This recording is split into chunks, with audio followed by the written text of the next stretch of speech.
খাজা ওসমান হারুনি একদিন দেখে খাজা মঈনুদ্দিনের দিকে তাকায়া, হাই হাই, আমার মঈনুদ্দিন অল্প বয়সে, বাচ্চা বয়স, অল্প বয়সে বেলায়েত স্তরে পৌঁছে গেছে। একদিন তার বেলায়েতের ক্ষমতা পরীক্ষা করার জন্য আপনারা দ্বার পক্ষে বসে আছেন, দেখেন আপনাদের লাভ কি। এতো এসে গেলেন, খাজা মঈনুদ্দিনকে বললেন, মঈনুদ্দিন, ওই যে আগুন পূজারীরা আগুনের পূজা করে, ওখান থেকে আমার জন্য একটু আগুন নিয়ে আসো। মঈনুদ্দিন আগুন আনতে গিয়ে বলতেছেন, আপনারা আগুনের পূজা করেন? হ্যাঁ, আমার পীর সাহেব কিবলা বলছে একটু আগুন দিতে দেবেন। সকলে কয়, দেখো আমরা আগুনের পূজা করি, আগুন তো দেওয়া যাবে না। আচ্ছা, আপনারা আগুনের পূজা করেন কেন? বাচ্চা ছেলে প্রশ্ন করতেছেন, আগুনের পূজা করেন কেন?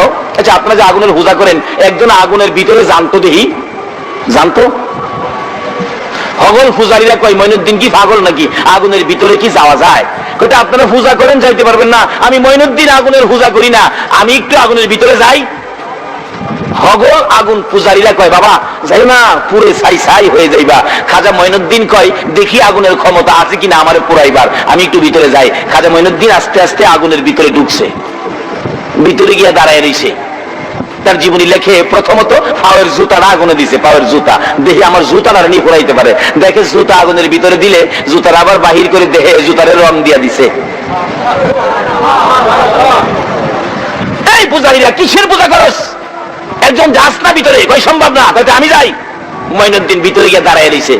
অথচ নমরুদ যখন আগুন করে ইব্রাহিম খলিলকে আগুনে দিয়েছিলেন, আমার আল্লাহ নোটিশ করেছে আগুনকে, এই আগুন ঠান্ডা শান্তিদায়ক হয়ে যাও, আমার ইব্রাহিম তোমার মধ্যে, যাতে ইব্রাহিমের কোনো ক্ষতি না হয়। অথচ আমরা আখিরি নবীর উম্মত, খাজা মঈনুদ্দিন আমানত হলো ফিসিলমি কাফার মধ্যে ঢোকার কারণে আগুনে ঢোকার সাথে সাথে বিনা নোটিশে আগুন ঠান্ডা ফুল বাগান হয়ে গেছে। অনেকক্ষণ দাঁড়িয়ে আছে খাজা মঈনুদ্দিন, যার পক্ষে আপনারা বসে আছেন, দাঁড়িয়ে আছেন। এই পক্ষটা গেলে কি লাভ? তারপরে সামনে বাড়ছি, এবার দাঁড়িয়ে আছে। কিছুক্ষণ পর আগুন দেখে তার গায়ে ধরে না। আগুন কয়, ধরতাম তো, যে নবীর উম্মত হয়ে আইছো, এই নবীর উম্মতের আমি আগুনের ধরার সাহস, দুনিয়ার আগুন কেন, জাহান্নামের আগুন পর্যন্ত ধরার সাহস। বাস্তব আসুন, এই নবীর পক্ষে গিয়েছিলেন, আপনারা তো নবীর পক্ষে দাঁড়িয়ে আছেন, বসে আছেন। এই নবীর পক্ষে গিয়েছিলেন, একটা মাছ সমুদ্র থেকে একজন নবীর আদরের উম্মত একটা মাছ ধরে আনলেন। মাছটা খুব সুন্দর, ফাজাইলে দুরুদের মধ্যে লেখে, মাছটা ধরে আনার পর মাছটাকে বিবিকে দিলেন, মাছটা কাইটা ভালো করে ভাজি করো, এই মাছটা আমি খাবো। বিবি মাছ খুব ভালো করে কাটলেন, কাইটা পানি দিয়ে ধুইতেছেন, কিন্তু এত কাটার পরেও মাছটা পানিতে মরে নাই, জীবিত। ভালো করে লবণ টবণ দিয়ে ভালো করে ধুইলেন, কিন্তু ধোয়ার পরেও মাছ মরে নাই, মাছ খালি নড়ে। অবশেষে তেল দিয়ে মাছকে ভাজি করতে চাইলেন, মাছ ভাজি করবেন, কিন্তু এত গরম তেলের মধ্যে মাছ মরে না, ভাজিও হয় না, খালি নড়ে। বিবি আবার বেশি করে তেল দিয়ে, এবারে তিনবার করে তেল ভালো করে দিয়ে আগুনের মতো গরম করে মাছ ছেড়ে দিলেন, কিন্তু মাছ বেশি তেল দিলে আরো শান্তি লাগে, মাছ পানির মতো তেলের ভিতরে ঘুরে। বিবি বলেন, আশ্চর্য, এটা কি মাছ মেরে আনলেন, মাছ তো মারতেই পারি না, ভাজি করবো কিভাবে? এবার ওই লোকটা বলতেছে, দাও তো, এটা নবীজির কাছে নিয়ে যাই। ইয়া রাসূলুল্লাহ, এই মাছটা ধরে আনলাম, মারলাম, কাটলো, ভাজি করলো, কিন্তু মাছ তো ভাজি হয় না, মরে না, জীবিত, বুঝতেছি না। এত গরম আগুনের তেলের মধ্যে দিল, কিন্তু মাছ তো ভাজি হয় না। এমনি সময় জিবরাইল এসে বলেন, ইয়া রাসূলুল্লাহ, এই মাছটা যখন এই লোকটা মারছিল, ওই মাছ তখন আপনি নবীর উপর দুরূদ শরীফ পড়তেছিল। হুজুর, জানিয়ে দেন, আপনার পক্ষে থাকার কারণে, আপনি নবীর ভালোবাসায় দুরূদ পড়ার কারণে গো নবী এই মাছটাকে আইনা কাটলেন, কাটার পরও মরে না, লবণ দিয়ে ধুইলেন, তারপরও মরে না, তেলে ভাজি করলেন, তারপরে মরে না। এই দুনিয়ার আগুন দিয়ে লাল লাল করে তেল ওই মাছ ছেড়ে দিয়েছে, মাছ মরে না, আগুন তার গায়ে ধরে না। নবী গো, আপনি জানিয়ে দেন, আপনি নবীর পক্ষে যারা থাকবে, আপনি নবীর উপর দুরূদ ও সালাম যারা পাঠ করবে, নবী এই দেশের আগুন কেন, জাহান্নামের আগুন পর্যন্ত ধরবে না। সেই নবীর পক্ষে ছিলেন খাজা মঈনুদ্দিন। আল্লাহু আকবার বলো। খাজা মঈনুদ্দিন চিশতি রাহমাতুল্লাহ আলাইহি সেই নবীর পক্ষের মেহমান ছিলেন, আগুনের ভিতরে ঢুকে আছেন, কিন্তু আগুন খাজা মঈনুদ্দিনের গায়ে লাগে না। মঈনুদ্দিন বলেন, আমার গায়ে তো আগুন ধরে না, দেখি তো আমি মঈনুদ্দিনের পক্ষে যদি কেউ আসে। আপনারা কি মঈনুদ্দিনের পক্ষে থাকতে রাজি আছেন? এখন মঈনুদ্দিন প্রমাণ করতেছেন, আমি মঈনুদ্দিনের পক্ষে যদি কেউ আসে, তাকে আগুনে ধরে কিনা। এক হিন্দু ভদ্রলোক, আগুন পূজারী হিন্দু ভদ্রলোকের একটা বাচ্চা কুলে নিয়ে দেখতেছিল ঘটনাটা। খাজা মঈনুদ্দিন আবার বাহির হইয়া ওই হিন্দু ভদ্রলোকের কুল থেকে বাচ্চাটা টান দিয়ে আইনা নিজের কুলে নিয়া ওই আগুন পূজারী হিন্দু ভাইয়ের বাচ্চা সহ আবার আগুনের ভিতরে ঢুকলেন। হগল আগুন পূজারীরা কয়, আরে মরছে মরছে খাজা মঈনুদ্দিন মরতো, আমাদের বাবুর ফুলারা কেন নিল?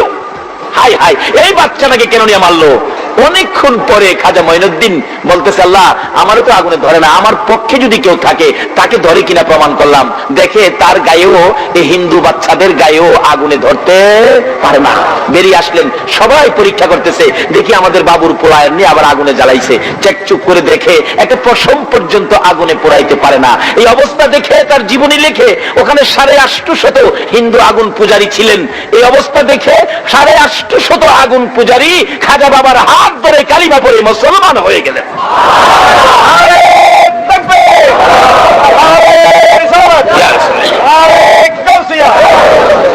আরে আকাশ জমিন হইল সৃজন নবীর কারণে, সেই জমিনে খেলে আল্লাহর ওলিগণে। বলুন, সেই জমিনে খেলে আল্লাহর। দেখলে খাজা বাবার খেলা, আশাগণের বারে জ্বালা। দেখলে খাজা বাবার খেলা, সে গণের বারে জ্বালা। আইনা সাগর শুকিয়ে দেই বসে নির্জনে, আইনা সাগর শুকিয়ে দেই বসে নির্জনে। সেই জমিনে খেলে আল্লাহর ওলিগণে, আইরে সেই জমিনে খেলে আল্লাহর। এবার আসছে খাজা মঈনুদ্দিন 850, প্রথম ধাপে 850 হিন্দুকে কালিমা পড়ে মুসলমান বানিয়ে পীর সাহেব কেবলার সামনে, হুজুর আমার দেরি হয়ে গেছে, আগুন খই। হুজুর আগুন আনছি না, কি করছো হুজুর? এই ঘটনা। এবার খাজা উসমান হারুনি কয়, মঈনুদ্দিন তোমার এই কাজের জন্যই তো আমি তোমারে পালাইছি। চলো মঈনুদ্দিন, তোমাকে আমার আল্লাহর ঘর খানায় কাবা নিয়ে যায়, আমার আল্লাহর দরবারে হাজিরা দিয়ে আসি। আমার মঈনুদ্দিন যে উচ্চ স্তরে পৌঁছে গেছে, খানায় কাবার পাশে নিয়ে ডাকতেছে, ও খানায় কাবার মালিক, আমার মঈনুদ্দিনকে তুমি কবুল করো। গাইবি আওয়াজ হইতেছে, ও উসমান হারুনি, তোমার মঈনুদ্দিনকে আমি আল্লাহ কবুল করেছি। এবার খাজা উসমান হারুনি বলেন, মঈনুদ্দিন রে চল সোনার মদিনায় যা। আরে মঈনুদ্দিন চল রে, আমি আমার নবীর দরবারে তোকে হাজিরা দিয়ে আসি, নবীর দরবারে তোরে পৌঁছে দিয়ে আসি। মঈনুদ্দিনকে নিয়ে চলে গেলেন সোনার মদিনায়। রওজা পাকের পাশে দাঁড়িয়ে ডাকতেছে, আল্লাহর বন্ধু গো, আমার আল্লাহ আমার মঈনুদ্দিনকে কবুল করেছে, আপনি নবী আমার মঈনুদ্দিনকে কবুল করুন। সঙ্গে সঙ্গে রওজা পাকের ভিতর থেকে আওয়াজ আসতেছে, বলুন আমার নবী রওজার ভিতরে আছে কিনা? রওজার ভিতর থেকে আওয়াজ আসতেছে, খাজা উসমান হারুনি, তোমার মঈনুদ্দিনকে আমার আল্লাহ কবুল করার আগে আগে আমি নবীর কাছে আমার আল্লাহ পরামর্শ করে গেছে। তোমার মঈনুদ্দিন কবুল করার আগে আমারও জিগাইছে আমার আল্লাহ, আমার সাথেও পরামর্শ হয়েছে। তোমার মঈনুদ্দিন কোথায় আছে আমার সঙ্গে? লম্বা ঘটনা সংক্ষেপ করে দিলাম। এশারের নামাজ শেষ হয়ে গেলে ঘোষণা দিচ্ছে খাদেম, আমার নবী রওজার ভিতর থেকে খাদেমকে বলে দিলেন, আজকে কোন মঈনুদ্দিনের কথা শোনার জন্য আপনারা বসে আছেন? ডাকতেছে খাদেমকে, নবী এশারের নামাজের পর মঈনুদ্দিনকে থাকতে বলো। মসজিদে নববীতে এশারের নামাজের পর কোনো মানুষ থাকতে দেয় না, মসজিদে কোনো মানুষ ঘুমাইতে দেয় না, মসজিদে নববীর সকল দরজাগুলো বন্ধ করে দেওয়া হয়। কিন্তু নবীজি খাদেমকে দিয়ে ডাকতেছেন, মঈনুদ্দিনকে থাকতে বলেন। খাদেম ডাকতেছে, মঈনুদ্দিন কে থাকেন? হাজার হাজার মানুষের সামনে মঈনুদ্দিন উল্লেখ করলে খাদেম বলতেছেন, মঈনুদ্দিনকে থাকো। অনেক মঈনুদ্দিন দাঁড়াইলেন। হাই হাই, কোন মঈনুদ্দিনের কথা বললো নবী গো? কোন মঈনুদ্দিন? নবীজির রওজা থেকে বললেন, খাজা মঈনুদ্দিন চিশতি। ডাকলেন মঈনুদ্দিন চিশতিকে, বলেন আমি, আপনি থাকেন, সব যান। রোজার পাশে বসে আছে, মসজিদের দরজা সব বন্ধ হয়ে গেছে। খাজা মঈনুদ্দিন বলেন, আমি নবীজির রোজার পাশে বসা গো। রাত্র যখন গভীর হলো, আমার নবী রোজা পাকের মাঝখান দিয়ে একটা উদিত সূর্যের মতো এমন সুন্দর চেহারায় আমার নবী রোজার ভিতর থেকে বেরিয়ে গেলেন। আল্লাহু আকবার বলুন। খাজা মঈনুদ্দিন বলেন, আমি বেহুশ হয়ে গেলাম, কি দেখলাম কি দেখলাম কি না। আমার নবী মাথায় হাত বুলায় বলতেছে, মঈনুদ্দিন রে, বেহুশ হইলে হবে না, আমি তোমাকে ইসলামের প্রচারের জন্য আমি হিন্দুস্তানে পাঠাবো। নবী হিন্দুস্তানে কার পক্ষ থেকে আসলেন? তাই তাকে আতায়ে রাসূল বলা হয়। আজকে সেই খাজা বাবার স্মরণে কারা হ্যান্ডবিলে উল্লেখ করেছেন, এই খাজার স্মরণ আমার নবীর মদিনায় যাইয়া লাগবে। আল্লাহু আকবার বলুন। খাজা বাবা ডাকতেছেন, নবী গো, আমি তো হিন্দুস্তানের রাস্তা চিনি না, আমার নবী দেখাইয়া দিলেন, এইভাবে এইভাবে যাইবা, ম্যাপ করে দিলেন। খাজা বাবা বলেন, আমার নবী ম্যাপ করে দেওয়ার সঙ্গে সঙ্গে দেখি আমি মদিনার থেকে একেবারে হিন্দুস্তান পর্যন্ত সব দেখা যায়। আয়েশা পৌঁছে গেলেন হিন্দুস্তানের জমিনে। লম্বা ঘটনা সংক্ষেপ করে দিলাম, শেষ পর্যায়ে রাত্র শেষ। খাজা মঈনুদ্দিন চিশতি রহমাতুল্লাহ আলাইহি এসে গেলেন হিন্দুস্তানের জমিনে। এসে পিত্তিরাইয়ের বাড়ির কাছাকাছি, রাজা পিত্তিরাইয়ের বাড়ির কাছাকাছি এসে উনি আস্তানা গাড়লেন। পিত্তিরাই কয়, ওই এক মুসলমান ফকির নাকি আসছে, আমার এখানে বসতে চায়, যেখানে আমি ঘোড়াগুলি বাঁধি আমার ঘোড়ার জায়গার মধ্যে সে বসতে চায়, তাকে এখান থেকে তাড়িয়ে দাও।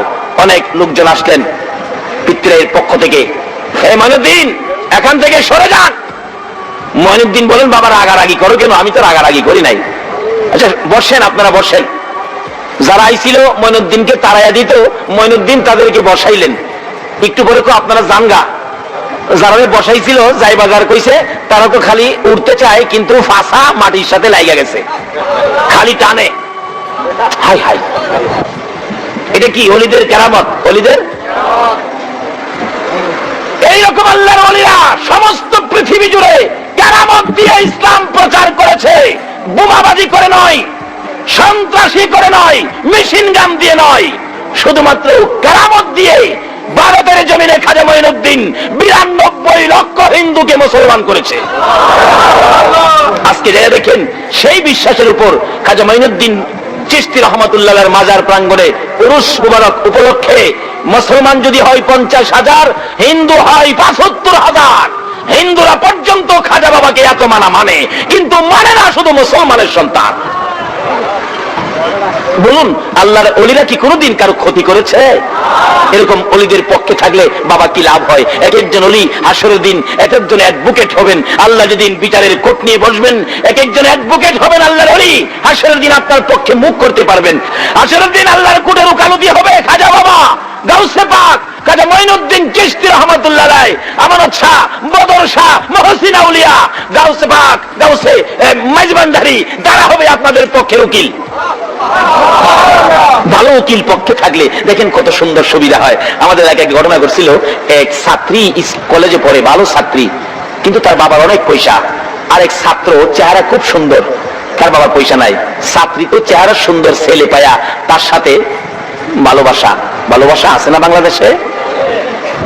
ভালোবাসা করে একদিন মহিলা পরামর্শ দিলেন ছেলেরে, তোমার বাবার তো কিছু নাই, আমার বাবার বহু কিছু আছে, আমি 50,000 টাকা নিয়ে আইছি, চলো দুইজনে উদাও হয়ে যাই। এমন উদাও হয়ে যায় না, ছেলে মেয়ে নাই। মেয়ের বাবা কই, আমার মেয়ে নিয়ে গেছে ফকিন্নির বুড়ায়, বুঝামু?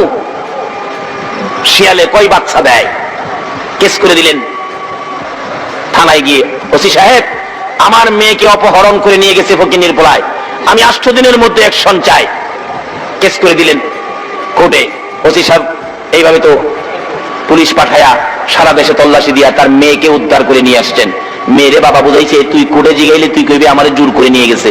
মেয়ে কোর্টে গিয়ে বললেন, ম্যাজিস্ট্রেট সাহেব আমাকে জোর করে ধরে নিয়ে গেছে। এমন চাপা চাপছে কেস, পুলিশ তো 2 দিন পর পর নারী অপহরণ কেসের অরেন নিয়ে ওই লোকের বাড়িতে যায়, কিন্তু হ্যাঁ তো বাড়িতে আসে না। মেয়ের মা, ছেলের মা বাবা একবারে গরিব মানুষ, তারা কাঁদতে কাঁদতে, কেন তুই গেলে এই কাজ করতে? একদিন আরেকজন জ্ঞানী ব্যক্তি বলেন, আপনারাও আরেকটা কাউন্টার কেস করেন না। মেয়ের বাবা, ছেলের বাবা গেছে উকিলের কাছে, উকিল সাহেব আমার ছেলেটা এই বিপদ আছে, আপনি কি পারবেন আমার ছেলেরে বাঁচাইতে? উকিল কই, বেটা আয়া তো আইন বই পড়ছি, এটা কোনো সাবজেক্ট হইল? তোর হুয়ারে নিয়ে আয়। রাত্রে একদিন উকিলের কাছে নিয়ে আইছে। উকিল সাহেব, আমি করি নাই, মেয়েটা আমার সম্পত্তি দিয়ে নিছে স্যার, আমি নাই স্যার, আমার বাঁচান। উকিলকে বেটা কান্দিস না, শোন আমি যা কই তা শুনবি, আমার পক্ষে আয়, আমি যা কই তা শুনবি, তোরে বাঁচাইয়া দিব। একটা উকিল কইতেছে আমি যা কই তা শুনবি। তো আল্লাহর ওলিরাও তো মুরিদরে এরকম কয় না, বাবা এতদিন যা পাগলামি করছো, এখন থেকে আর পাগলামি করো না, আমি যা কই এইভাবে চললো। আল্লাহর ওলিরা এরকম নির্দেশ দেয় না। অ্যাডভোকেট সাহেব পরামর্শ দিলেন, কেস করে দিছি, রবিবার দিন তারিখ আছে, তুই আমার সাথে যাইবি। আমার ভয় করে, আমার আবার ধরে নিয়ে যা, কয় না আমি থাকতে তোর ধরবো না, তুই শুন, কথা হইলো আমি যা কই তুই কার তা কইবি, শুন। তোরে যাই জিজ্ঞেস করবো আমার বিপক্ষের, মেয়ের পক্ষের উকিলে, ম্যাজিস্ট্রেটে, তুই খালি ছায়া থাকবি, কিছু কইস না, কোনো কথা কইস না, ছায়া থাকবি। এই পরামর্শটা কে দিল? একটা দুনিয়ার সাধারণ উকিল আপনাকে বাঁচানোর জন্য পয়েন্ট বাইর করলো। আর কি খাজা বাবা, গাউসে পাক কি হাসরের ময়দানে কোন পয়েন্টে কি আপনাদেরকে বাঁচাইতে পারবে না?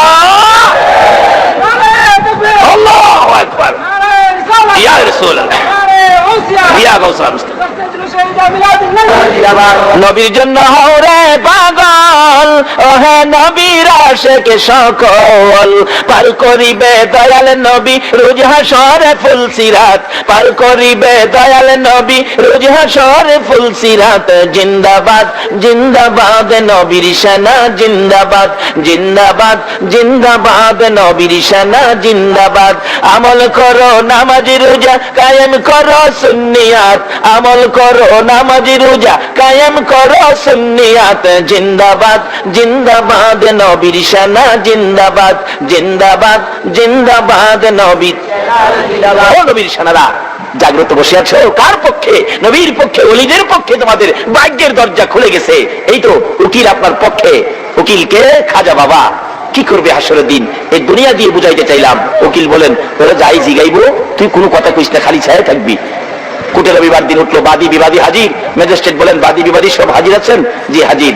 এবার মেয়ে পক্ষের উকিল বলেন মাননীয় বিচারপতি ম্যাজিস্ট্রেট সাহেব, আমি কথা বলতে চাই। বলেন দেখেন স্যার, এই যদি হয় আমাদের দেশের যুবকদের চরিত্র, মেয়ে ছেলেকে এভাবে ধরে নিয়ে যাবে, এটা স্যার কিভাবে হবে? আপনারও তো ম্যাজিস্ট্রেট সাহেব মেয়ে আছে, বলুন এইভাবে যদি ছেলেরা অত্যাচার করে মেয়েদের উপর, দেশটা কেমনে চলবে? উকিলের মুখ তো বুঝে নেই, একেবারে দুইয়া মুইসা সাবান দিয়া খইসা ফেলাইতেছে। অবশেষে ম্যাজিস্ট্রেট বলতেছেন উকিল সাহেব আপনি থামেন, আমি তিনটা প্রশ্ন করি। এই ছেলে, তুমি যখন এই মেয়েটাকে ধরে নাও তখন রাত্র কয়টা বাজে? বলুন। তার উকিলের পরামর্শ কি ছিল? ছায়া থাকা, কথা বলবি না, চেরিস। আর তখন রাত্র কয়টা বাজে? কি ব্যাপার, কি উকিল সাহেব কি মক্কেল নিয়ে আসলেন? কথা তো বলে না। শোনো, তোমার সাথে এখন কয়জন লোক ছিল মেয়েটাকে জোর করে ধরে নেওয়ার সময়? কয়জন লোক ছিল? আর কি ব্যাপার, কয়জন লোক ছিল? তুমি যখন মেয়েটাকে ধরে নিয়ে যাও তখন কি কেউ দেখছিল? 3 নাম্বার প্রশ্ন। হ্যাঁ, ম্যাজিস্ট্রেট জিজ্ঞাসা, ছেলে কেউ কি দেখছিল? আচ্ছা, ছেলের পক্ষের উকিলের পরামর্শ কি? ঘুমাই দিয়েছেন আপনারা, মানে কথা বলিস না। পরামর্শ কি? ছায়া থাকবি, কথা কইস না। 3 নাম্বার প্রশ্ন হলো কেউ কি দেখছিল? ছেলে তো চেয়ে দিছে। ম্যাজিস্ট্রেট জিজ্ঞাসা ছেলে পক্ষের উকিলকে, কি উকিল সাহেব কি মক্কেল নিয়ে আসলেন? 3টা প্রশ্ন করলাম, একটারও তো জবাব দিল না। এরকম মক্কেল তো আমার 24 বছর চাকরির মধ্যে দেই নাই। এবার ছেলে পক্ষের উকিল কয় মাননীয় ম্যাজিস্ট্রেট, মাননীয় বিচারপতি অনুমতি দিলে আমি কথা বলি। হ্যাঁ বলেন তো, কি বলবেন? স্যার, এই ছেলেটা এত সুন্দর কথা বলতো স্যার, দুশ্মন তার কথা শুনে। উকিলের মুখ তো বুঝে নই, রেডিওর মতো টিভির মতো কথা বলতেন, মানুষ তার কথা শোনার জন্য রেডিও টিভি বন্ধ করে দিতেন, এত সুন্দর কথা বলতেন স্যার। কিন্তু যেদিন এই মেয়েটাকে এই ছেলেটা ঘর থেকে জোর করে শাস্তাইয়া বাহির করে, মেয়েটা স্যার এত জোরে একটা চিল্লানি দিয়েছিল, চিল্লানিতে তার কানের পর্দাটা ফাইটা গেছে। এখন সে কিছুই শুনে না, যাই যা বলে খালি তাকায়া থাকে। মেয়েটা তো ওই পাশে দাঁড়ানো হয়, মেয়েটা কই স্যার আমি আল্লাহর কসম করে বলি আমি চিল্লানি দেই নাই স্যার। ছেলে পক্ষের উকিল বলে মাননীয় বিচারপতি মেয়েটা বলেছে চিল্লানি দেয় নাই, আপনি শুনেছেন, তাই আপনার পয়েন্টের খাতায় লেখেন ছেলে তারে জোর করে নেয় নাই। যদি জোর করে নিত তাই চিল্লানি দিত, সে নিজেই বলেছে চিল্লানি দেয় নাই স্যার, তাইলে সে জোর করে নেয় নাই। ম্যাজিস্ট্রেট বলে রাইট রাইট, কাজী সাহেবকে ডাক দাও। কাজী সাহেবকে ডাক দিয়ে ম্যাজিস্ট্রেটের উপস্থিতিতে কোর্টের মধ্যে তার বিবাহ হয়ে গেল। দুনিয়ার একটা অ্যাডভোকেট যদি, দুনিয়ার একটা উকিল যদি এত বড় বিপদগামী লোকটাকে পয়েন্টের খাতায় ফালাইয়া এইভাবে বিপদ মুক্ত করে দিতে পারে, আমার আল্লাহ যেদিন হাসরের কোর্ট নিয়ে বসবেন, আমরা যেদিন ওই বিচারের কোর্টে আসামি হইয়া দাঁড়াইব, ওই দিন খাজা বাবা আরজ করবেন প্রভু গো, ওই দিন খাজা মঈনুদ্দিন চিশতি রহমাতুল্লাহ আলাইহি দাঁড়াবেন, গাউসে পাক দাঁড়াবেন, গাউসে মাঝবান্ডারি দাঁড়াবেন, চট্টগ্রামের আমানত শাহ বদর শাহ মহসিনা উলিয়া দাঁড়াইয়া বলবেন প্রভু গো এই লোকগুলি আখিরি যুগে ছিল, তারা শেষ জমানায় ছিল, ফিতনা ফাসাদের জমানায় ছিল, তাদের কি প্রশ্ন করবেন? তারা তো সরল সোজা মানুষ, কিছু জানে না বুঝে না, কি প্রশ্ন তাদেরকে করবেন? যদি কোনো প্রশ্ন চট্টগ্রামের মানুষকে করতে হয়, আমি আমানত শাহ বদর শাহ মহসিনা উলিয়া গাউসে মাঝবান্ডারি দাঁড়াইলাম, কোন প্রশ্ন যদি করতে হয় আমাদেরকে করেন তাদের পক্ষ থেকে, এই জবাবগুলো আমরা দিব, তাদেরকে কষ্ট দিয়েন না। উকিলরা বলবে সম্মিলিত ভাবে আমরা তাদের পক্ষে। তো তোমার কি বলবে? আল্লাহ কিছু কি হইব, এটা সাধারণ এখানের হিসাব জিজ্ঞাসা খুলাই থাকবেন। আল্লাহ আপনার যে রহমান আর রহিম আছে এর বিনিময় তাদেরকে মাফ করে দিলে সহজ হয়ে যায়। আল্লাহ বলবেন, এই কুটের লোকেরা শোনো, আমি রহমান আর রহিমের বিনিময় এই শেষ যুগের উম্মত গুলোকে ওলিদের খাতিরে আমি মাফ করে দিলাম। এই অ্যাডভোকেটদের সাথে সম্পর্ক রাখলে হাসরের কোর্টে আমাদের লাভ হবে না, লস হবে। তাই খাজা মঈনুদ্দিন মদিনার কামলেওয়ালা নবীর পক্ষ থেকে ভারতের জমিনে আতাই রাসূল হয়ে আসলেন, কিন্তু তাকে উচ্ছেদ করে দেওয়ার জন্য সংগ্রাম করলেন পিতৃরায়ের লোকেরা। যায়া বলতেছেন, উঠো উঠো। খাজা মঈনুদ্দিন বলে, বাবা বসো। বসলে আর উঠতে পারে না, উটকি মাটির সাথে লেগে যায়, হয় না। আরো লোক পাঠাইছে, হেরাইছে, কি ব্যাপার তোমরা উঠো না কেন? আপনারা আইছেন, বসেন। বসলে আর উঠতে পারে না, হাজার দুই এক বসাইছে। পরে দুই শেষ জনের কাছে দূর থেকে দেয় কাজ জানে।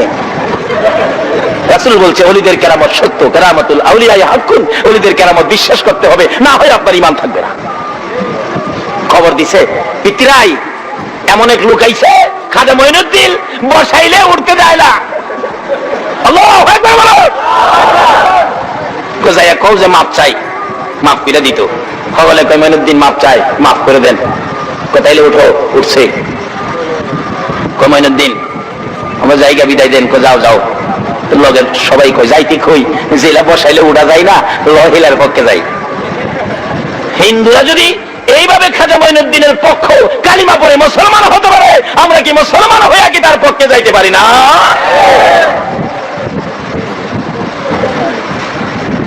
মুসলমান হয়ে গেলেন, পিতৃরাইকে সর্বনাশ। এখন কি করি?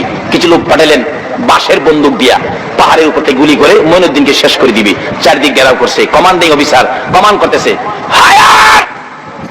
এমনি সৈন্যরা স্যার চোখে দেখি না, ফায়ার কারে করবো? কই কি কাহাও কিছু দেখি না। এক ডাক্তারের দিকে, তুই কই আসস? আমার বন্দুক কই? কই মঈনুদ্দিনের কাছে মাপ চা। মঈনুদ্দিন মাফ করে দাও। চোখ খুলছে। পিতৃরাই কয়, ফায়ার কইবার আগে মেরে দিবি। কমান্ডিং অফিসার বলতেছে, ফায়ার কইেন না, আগে অন্ধ।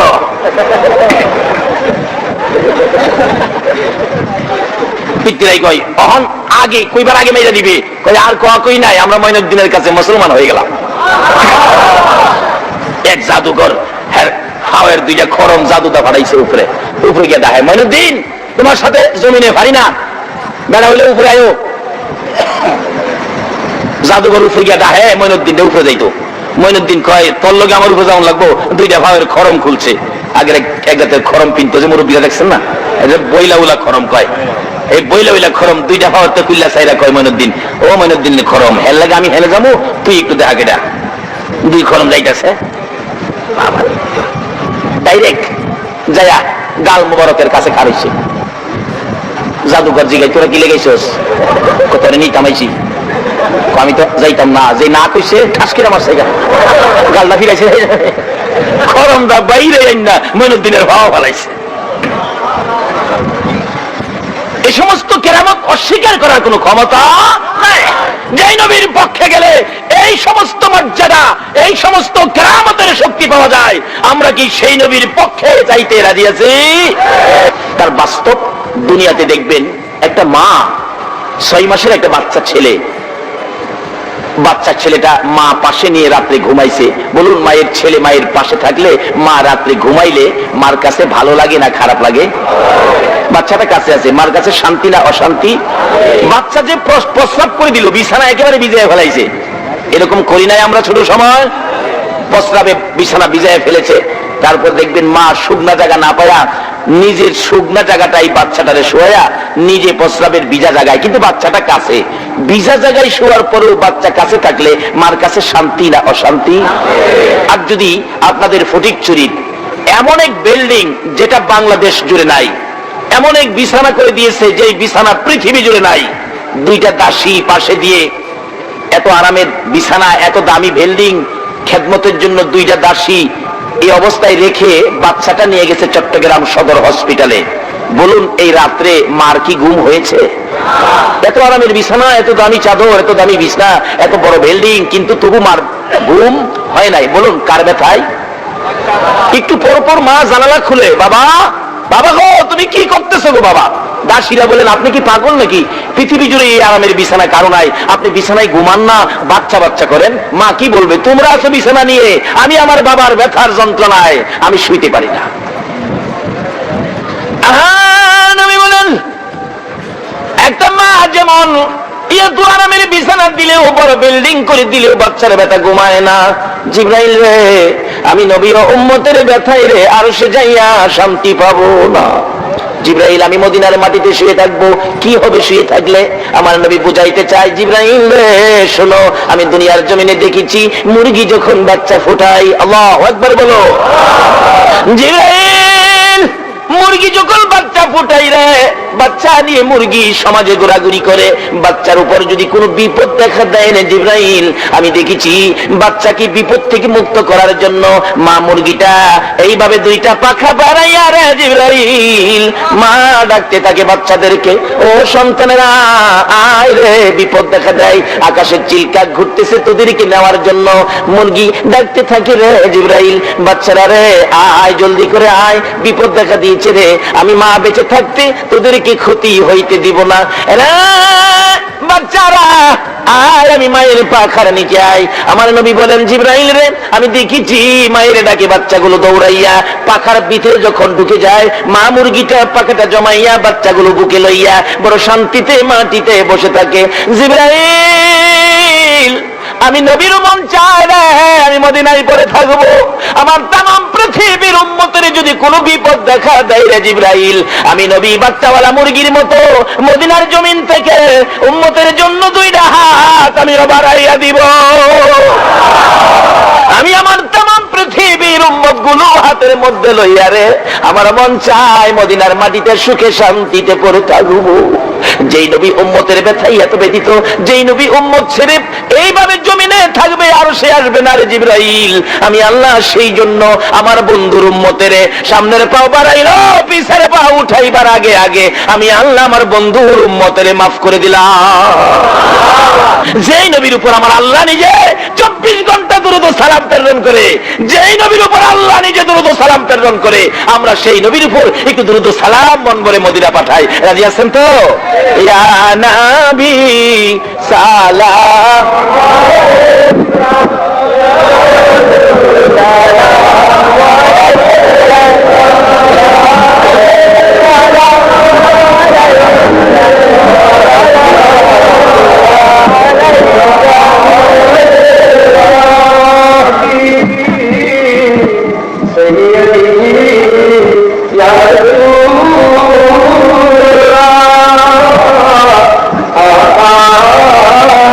يا حبيب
আস্তাগফিরুল্লাহ রাব্বি মিন কুল্লি যামবিন ওয়া আতুবু ইলাইহি লা হাওলা ওয়ালা কুওয়াতা ইল্লা বিল্লাহিল আলিয়্যিল আযীম। বাবারা, এখানে মরহুম নাম লেগে গেছে 4-5 ব্যক্তি।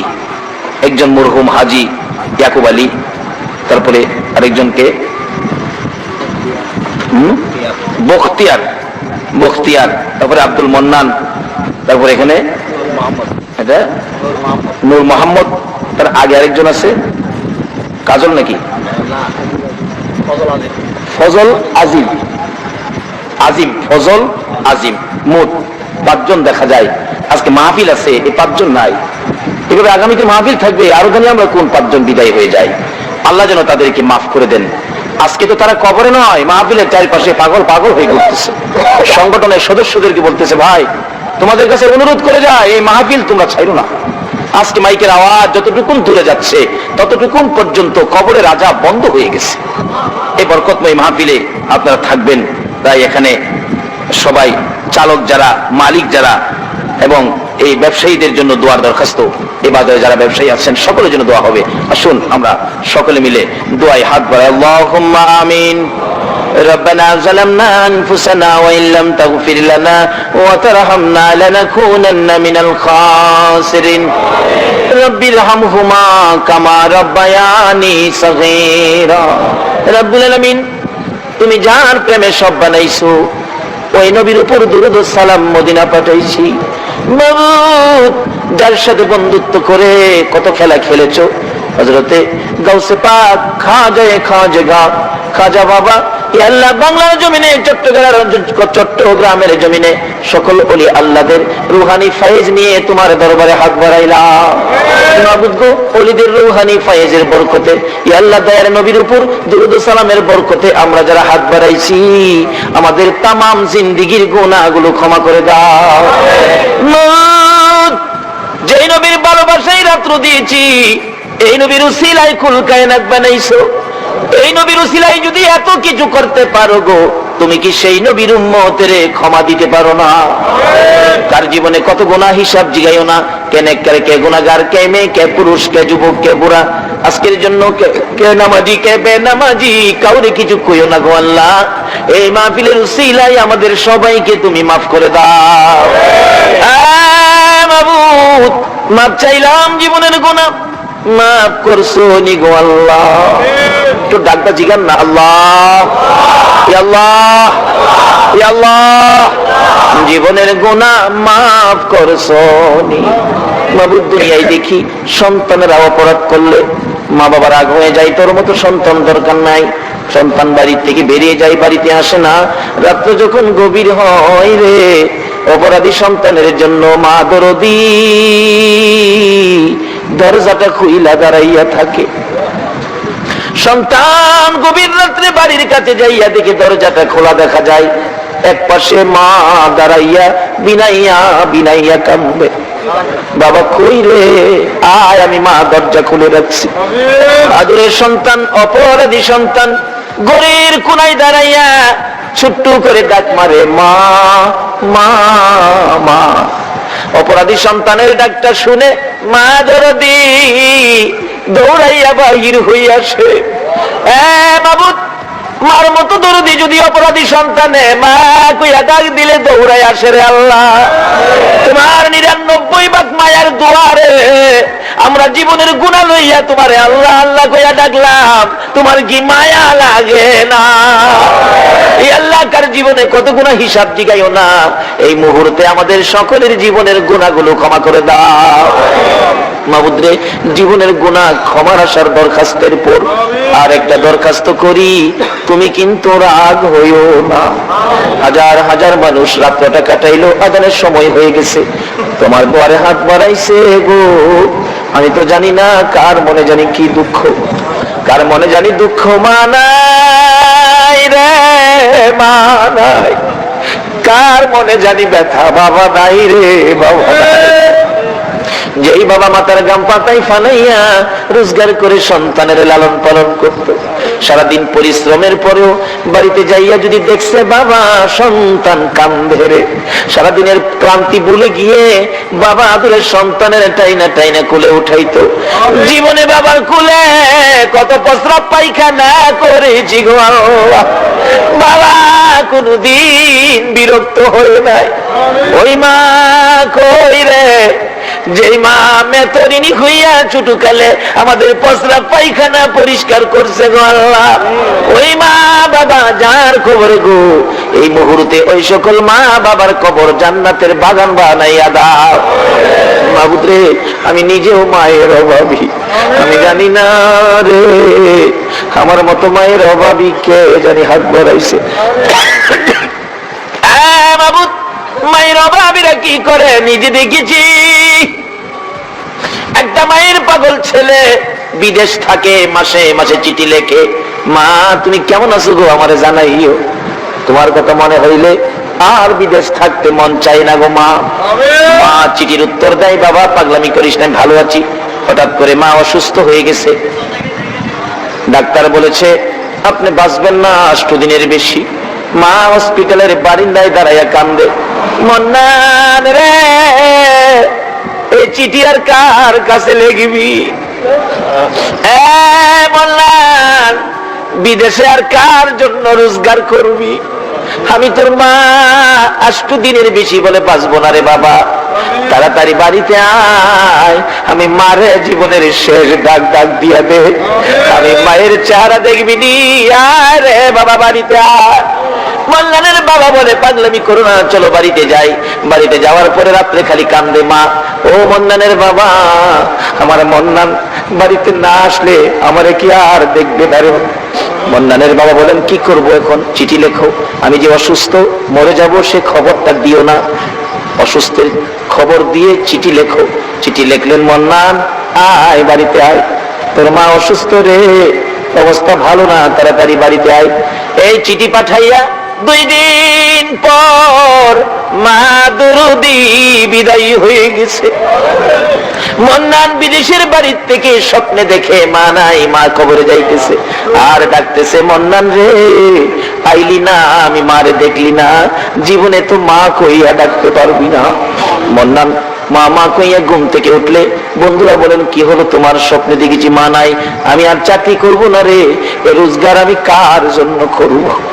সকালবেলা তাড়াতাড়ি করে টেলিফোন করেছে, বড় ভাই আমি আগামীকালকে বাড়িতে আসতেছি, কেন আসবি বলবো না, আইসা বলবো। বড় ভাই বলেছে, বাবা গো মন্নান বলে বাড়িতে আসবি, বুঝিছি মায়ের খবর বুঝি মন্নানের কলিজায় লাগছে। বড় ভাই মাইক্রো ভাড়া করে পরের দিন এয়ারপোর্টে রওনা হয়েছে। বুড়া বাবা পিছে পিছে কাঁদবে, আব্দুর রহমান রে আমার সঙ্গে করি লইয়া যা রে বাবা, আমার মন্নান যদি আইসা শুনে মা নাই রে, না জানি নিজের জীবন নিজে দিয়া দেয়। বুড়া বাবা সহ এয়ারপোর্টের গেটে দাঁড়িয়ে আছে, একটু পরে দেখা যায় মায়ের পাগল লইয়া বিমান ওইরা ওইরা আসতেছে। বুড়া বাবা কান্দে, বাবু আমার মন্নান রে আমি কি দিয়া বুঝাইব। বিমান থেকে বাইর হইয়া মালামাল সহ গেট পার হইয়া বড় ভাইকে দেখে দৌড়ায় আসতেছে, ভাই ভাই ভাই রে আগে কো আমার মায়ের খবর কি। বড় ভাই শুধু কান্দে, কোনো কথাই কয় না, দৌড়াইয়া বাবার পায়ে পড়ে গেছে, বাবা বাবা গো আমার মা কই গো, আমার মায়ের খবর দাও। বুড়া বাবা কান্দে, ধৈর্যের সহিত বলতেছে, বাবা মন্নান রে আয় বাবা বাড়িতে যাই, বাড়িতে যায় দেখবি তোর মা কেমন আছে। বাড়িতে উঠে মা একটু টান দিলে বাড়িতে যাবে, একটু পরে মন্নান ডাকতেছে, বাবা গো মা দুনিয়ায় নাই, স্বপ্নে দেখে আমি পাগল পাগল হয়ে চলে আসছি গো বাবা, কিছুই আনতে পারি নাই, শুধু মায়ের জন্য একটা স্বর্ণের চেন আনছি গো বাবা। বাবা গো আর কারোর জন্য কিছু কিনি নাই, আমি মায়ের জন্য 4টা কাপড় আনছি গো বাবা। বাবা কান্দে, এই কাপড় আমি কার হাতে বোঝাইব। বাবার কান্না দেখে মন্নান প্রশ্ন করে, বাবা এইভাবে কান্দো কেন? বাবারে চল বাড়িতে যাই, চল বাড়িতে যাই। বাড়ির কাছাকাছি মাইক্রো যাওয়ার পরে মন্নান বাড়ির দিকে তাকাইয়া দেখে বাড়ির গেটে শত শত মহিলারা কান্দে। মাইক্রোটা দেখে একজন মুরব্বী মহিলা ডাকে, হায় রে দেখা যারে মায়ের পাগল আইছে রে। মহিলাদের চোখের পানি ঝরঝর করে পড়তেছে। বাড়ির কাছাকাছি মাইক্রো গেলে মন্নান প্রশ্ন রাখে, বাবা গো এই মহিলারা এইভাবে কান্দে কেন? এত মহিলা দেখা যায় গো বাবা, আমার মা কই গো, মারে দি দেখি না। পাশাপাশি গাড়িটা থামলে দরজাটা খুইলাম, কিছুক্ষণ ঘুরে ঘুরে দেখতেছে মা কই, মারে দি দেখা যায় না। একটা চিৎকার মারছে, মা মা গো মা। এত মহিলারাই আমার দেখার জন্য দাঁড়াইলো, তুমি মা কই গো, তুমি কেন আইলা না? চাচি দৌড়াই এসে মন্নানের গলায় ধরে ডাকতেছে, মন্নান রে আয় রে বাবা, আমি তোর মা লাগি, আমার মা কইয়া ডাকবি রে, আয় বাড়ির ভিতরে যাই। মন্নান বাড়ির ভিতরে যাইতেছে, মা যেই রুমে থাকতো ওই রুমের দরজায় যায় ডাকতেছে, মা মা গো তুমি কি অসুস্থ গো মা? কেন দরজা খুলো না গো মা, তোমার পাগল আইছে গো মা। কেউ দরজা খুলে না, আমি যাই ধাক্কা দিয়ে দরজাটা খুইলা দেখে মায়ের বিছানা দি খালি হইয়া, বিছানার মধ্যে পড়ে পড়ে কান্দে, আমার মা নাই রে, তোমরা দেখো নাই আসিয়া, এই বিছানা খালি করে মা গেল চলিয়া, তোমরা দেখা যাও রে। কত আদর করতো মায়ে কোলে কাকে লইয়া, আরে বাবা বলে ডাকতো মায়ে, দুই গালে চুমাইয়া, তোমরা দেখা যাও রে। পায়খানা করিতাম যেদিন বিছানাতে শুইয়া, পরিষ্কার করতো মায়ে, পরিষ্কার করতো মায়ে, বেতরিনি হইয়া, তোমরা দেখা যাও রে। মায়ের ভাবি, মায়ের দুঃখী কে জানি হাত বাড়াইছে রে আল্লাহ, বাবার ভাবি বাবার দুঃখী কে জানি হাত বাড়াইছে গো আল্লাহ, আর দি করো না। এই মাহফিলের উসিলায় ওই সকল মা বাবার কবরগুলো জান্নাতের বাগান বানাইয়া দাও। মাহবুব মা বাবা যার দুনিয়াতে আছে হায়াত বাড়িয়ে দাও। মা বাবা কেমন জিনিস বুঝার তৌফিক ছেলে মেয়েদেরকে দান করে দাও। আল্লাহ দাদা দাদি নানা নানি শ্বশুর শাশুড়ি আলী আওলাদ বংশধর ময় মুরব্বী পাড়া প্রতিবেশী কান্দানবাসী মহব্বতী, খাস করে এই এলাকার জমিনের নিচে যত মোমেন মোমেনাত ঘুমিয়ে আছে সকলের কবর জান্নাতের বাগান বানিয়ে দাও। আল্লাহ খাস করে এই ফটিকছড়ি চট্টগ্রামের কার মাইক্রো জিপ ওই সমিতির ভাইয়েরা যে মাহফিলের আয়োজন করেছে, এই মাহফিলের উসিলাই এই সংগঠনের ভাইদের বংশধর যারা কবরে মাফ করে দাও। আল্লাহ খাস করে এই সংগঠনটুকু তুমি কবুল করে লাও গো আল্লাহ। এই সংগঠনের পক্ষ থেকে আয়োজিত মাহফিল তুমি কবুল করে লাও গো আল্লাহ। এই সংগঠন থেকে 5 জনের নামের তালিকা দেওয়া হয়েছে, আজকে তারা দুনিয়ায় নাই, সাদা কাফন পরে অন্ধকার কবরে শুয়ে আছে। এই মাহফিলের উসিলায় তাদের কবরগুলো জান্নাতের বাগান বানাইয়া দাও। আল্লাহ সংগঠনের বাকি ভাইদেরকে, আল্লাহ ড্রাইভার মালিক এই বাজারের ব্যবসায়ী ভাইদেরকেও সকল প্রকার আফত বিপদ আযাব গজব অ্যাক্সিডেন্ট বালা মুসিবত শয়তানের শয়তানি দুশমনের দুশমনির থেকে বাঁচাইয়া রহমত বরকত শান্তি দ্বারা ভরপুর করে দাও গো আল্লাহ। এই কমিটির ভাইদেরকে তাদের আয়োজনে যারা দূর দূরান্ত থেকে আসছে সকলকে তুমি আপদ বিপদ থেকে বাঁচাইয়া বেশি বেশি করে নেক হায়াত বাড়াইয়া দাও গো আল্লাহ। ইয়া আল্লাহ আজকের মাহফিলের বরকত, মিলাদুন নবীর বরকত, ইয়া আল্লাহ গাউসে পাক খাজা বাবার রূহানি ফয়েজের বরকত আমাদের সকলকে নসিব করে দাও গো আল্লাহ। চট্টগ্রামের জমিনে ইয়া আল্লাহ গাউসে মাইজবান্ডারি সহ যত ওলিরা ঘুমিয়ে আছে সকল ওলিদের রূহানি ফয়েজ আমাদেরকে নসিব করে দাও গো আল্লাহ। ইয়া আল্লাহ খাস করে আমাদের মধ্যে যারা অভাবী অভাব দূর করে দাও, আমাদের মধ্যে যারা বিমারি বিমার শেফা করে দাও, আমাদের মধ্যে যাদের ছেলে নাই ছেলে দাও, যাদের মেয়ে নাই মেয়ে দাও, যাদের ছেলেও নাই মেয়েও নাই ছেলে মেয়ে দিয়ে কলিজা ঠান্ডা করে দাও গো আল্লাহ।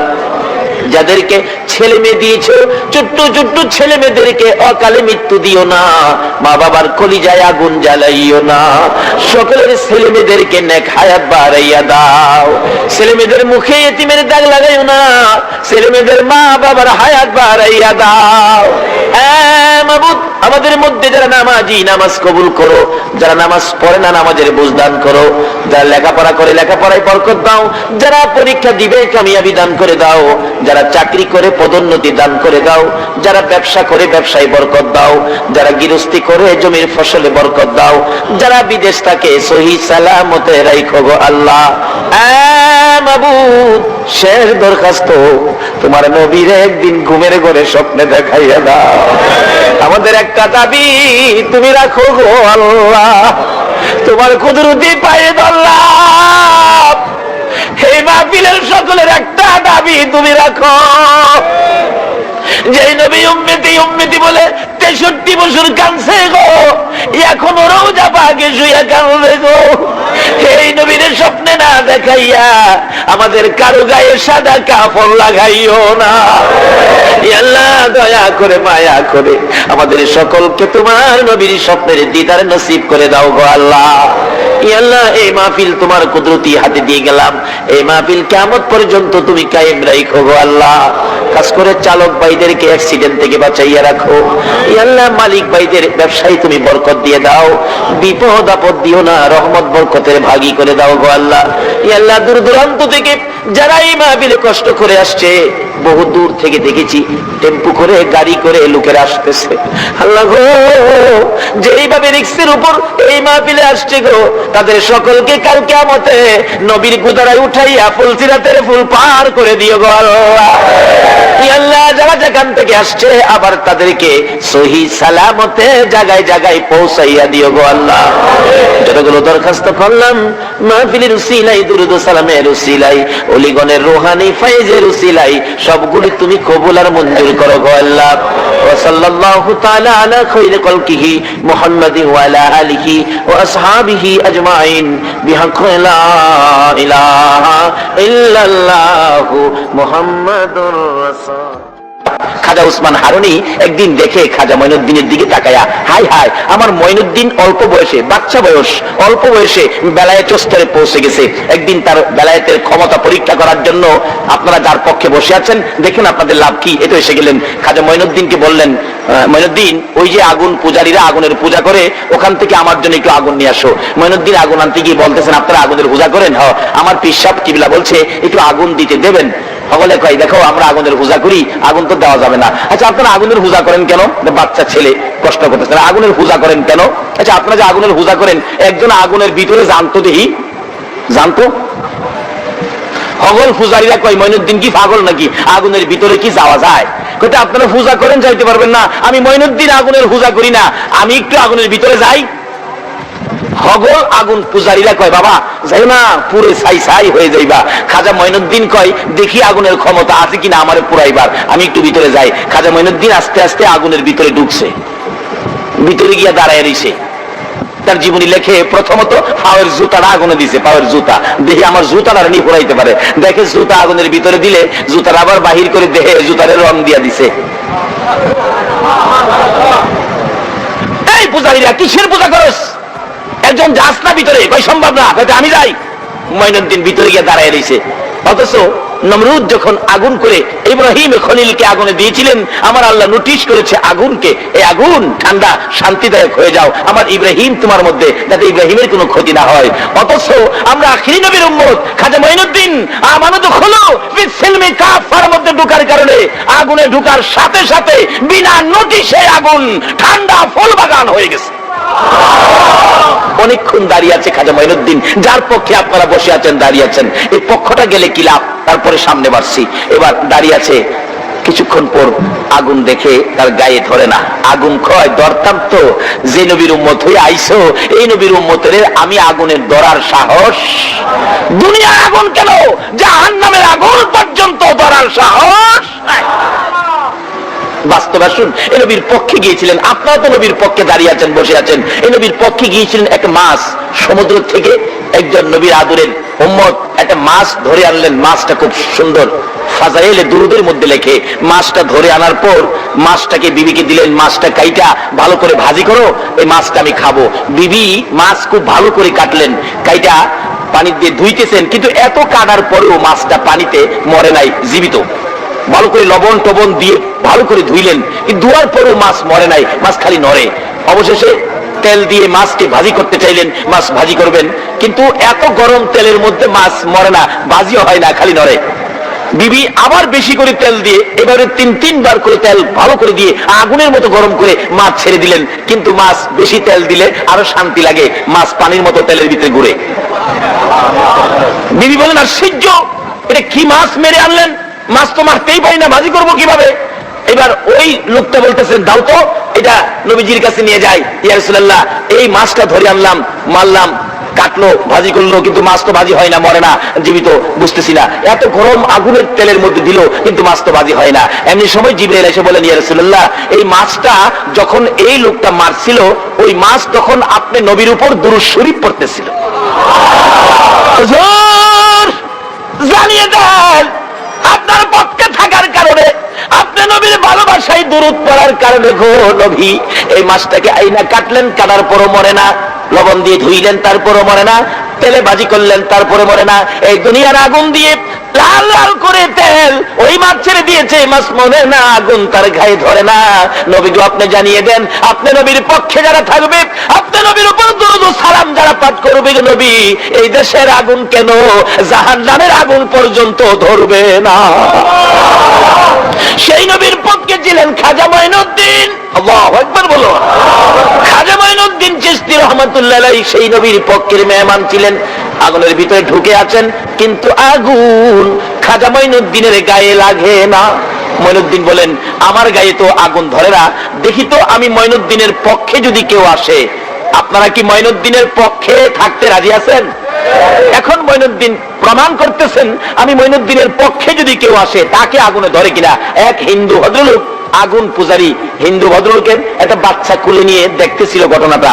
খাজা মঈনুদ্দিন আবার বাহির হইয়া ওই হিন্দু ভদ্রলোকের কুল থেকে বাচ্চাটা টান দিয়ে আইনা নিজের কুলে নিয়া ওই আগুন পূজারী হিন্দু ভাইয়ের বাচ্চা সহ আবার আগুনের ভিতরে ঢুকলেন। হগল আগুন পূজারীরা কয়, আরে মরছে মরছে, খাজা মঈনুদ্দিন মরতো, আমাদের বাবুর ফুলারা কেন নিল? হাই হাই, এই বাচ্চাটাকে কেন নিয়ে মারলো? অনেকক্ষণ পরে খাজা মঈনুদ্দিন বলতেছে, আল্লাহ, আমার তো আগুনে ধরে না, আমার পক্ষে যদি কেউ থাকে তাকে ধরে কিনা প্রমাণ করলাম। দেখে তার গায়েও, এই হিন্দু বাচ্চাদের গায়েও আগুনে ধরতে পারে না। বেরিয়ে আসলেন, সবাই পরীক্ষা করতেছে, দেখি আমাদের বাবুর পোড়ায় নিয়ে আবার আগুনে জ্বালাইছে। চেকচুক করে দেখে একটা পশম পর্যন্ত আগুনে পোড়াইতে পারে না। এই অবস্থা দেখে তার জীবনী লিখে, ওখানে 850 হিন্দু আগুন পূজারী ছিলেন। এই অবস্থা দেখে 850 আগুন পূজারী খাজা বাবার হাত ধরে কালিমা পড়ে মুসলমান হয়ে গেলেন।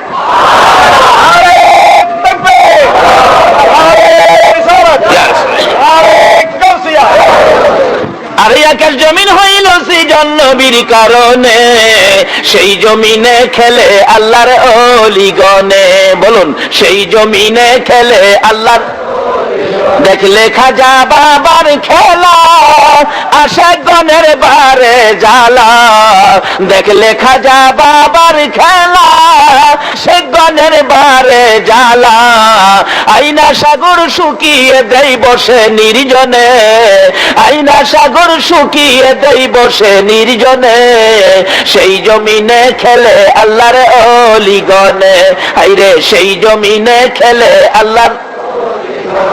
এবার আসছে খাজা মঈনুদ্দিন 850, প্রথম ধাপে 850 হিন্দুকে কালিমা পড়ে মুসলমান বানিয়ে পীর সাহেব কেবলার সামনে, হুজুর আমার দেরি হয়ে গেছে, আগুন কই? হুজুর আগুন আনছি না। কি করছো হুজুর? এই ঘটনা।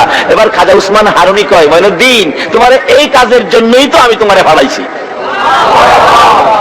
চলো মঈনুদ্দিন, তোমাকে আমার আল্লাহর ঘর খানায় কাবা নিয়ে যায়, আমার আল্লাহর দরবারে হাজিরা দিয়ে আসি। আমার মঈনুদ্দিন যে উচ্চ স্তরে পৌঁছে গেছে, খানায় কাবার পাশে নিয়ে ডাকতেছে, ও খানায় কাবার মালিক, আমার মঈনুদ্দিনকে তুমি কবুল করো। গাইবি আওয়াজ হইতেছে, ও উসমান হারুনি, তোমার মঈনুদ্দিনকে আমি আল্লাহ কবুল করেছি। এবার খাজা উসমান হারুনি বলেন, মঈনুদ্দিন রে চল সোনার মদিনায় যায়।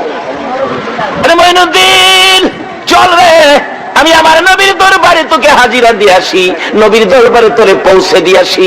মঈনুদ্দিনকে নিয়ে চলে গেলেন সোনার মদিনায়। রওজা পাকের পাশে দাঁড়িয়ে ডাকতেছে, আল্লাহর বন্ধু গো, আমার আল্লাহ আমার মঈনুদ্দিনকে কবুল করেছে, আপনি নবী আমার মঈনুদ্দিনকে কবুল করুন। সঙ্গে সঙ্গে রওজা পাকের ভিতর থেকে আওয়াজ আসতেছে, বলুন আমার নবী রওজার ভিতরে আছে কিনা? রওজার ভিতর থেকে আওয়াজ আসতেছে, খাজা উসমান হারুনি, তোমার মঈনুদ্দিনকে আমার আল্লাহ কবুল করার আগে আগে আমি নবীর কাছে আমার আল্লাহ পরামর্শ করে গেছে। তোমার মঈনুদ্দিন কবুল করার আগে আমারও জিগাইছে আমার আল্লাহ, আমার সাথেও পরামর্শ হয়েছে। তোমার মঈনুদ্দিন কোথায় আছে আমার সঙ্গে? লম্বা ঘটনা সংক্ষেপ করে দিলাম। এশারের নামাজ শেষ হয়ে গেলে ঘোষণা দিচ্ছে খাদেম, আমার নবী রওজার ভিতর থেকে খাদেমকে বলে দিলেন, আজকে কোন মঈনুদ্দিনের কথা শোনার জন্য আপনারা বসে আছেন? ডাকতেছে খাদেমকে, নবী এশারের নামাজের পর মঈনুদ্দিনকে থাকতে বলো।